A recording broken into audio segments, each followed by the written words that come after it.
كانت مكة تغفو في سكون الليل، لكن قلبا واحدا كان مستيقظا يبحث عن الحق، عن خالق هذا الكون العظيم. ذلك القلب هو قلب محمد بن عبد الله صلى الله عليه وسلم. لقد حبب الله إليه الخلوة، فكان يترك ضجيج الناس ويصعد إلى غار حراء، ذلك الغار الصغير بين الصخور المطل على الكعبة من بعيد. يجلس فيه الليالي والأيام، يتأمل السماء والجبال ويسأل نفسه: من خلق هذا؟ ولماذا يعيش الناس في ظلمة الجهل؟ لقد كان يستشعر أن حدثاً عظيماً يقترب، وأن ساعة البعثة تلوح في الأفق. وفي إحدى الليالي المباركة دخل عليه جبريل عليه السلام على هيئة لم يعرفها من قبل، وقال له بصوت مهيب: اقرأ. قال النبي صلى الله عليه وسلم: ما أنا بقارئ. فأخذه جبريل فضمه ضمة شديدة حتى بلغ منه الجهد، ثم أرسله وقال ثانية: اقرأ. قال النبي صلى الله عليه وسلم: ما أنا بقارئ.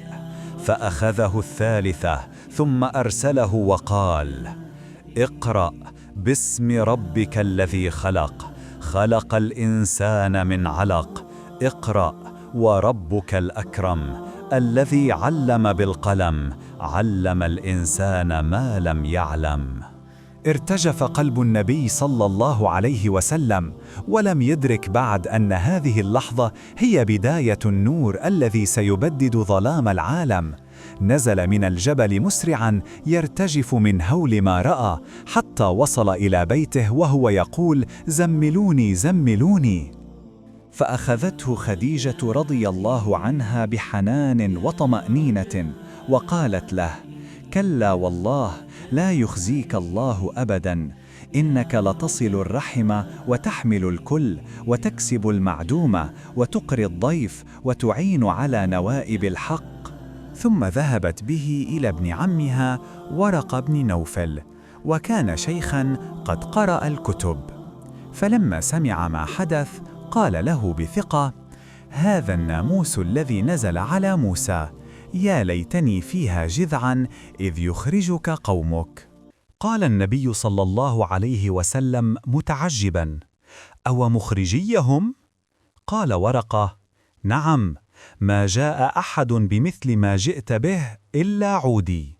بعد أول لقاء مع جبريل عليه السلام، نزلت على النبي صلى الله عليه وسلم أول آيات الوحي: اقرأ باسم ربك الذي خلق، خلق الإنسان من علق، اقرأ وربك الأكرم الذي علم بالقلم، علم الإنسان ما لم يعلم.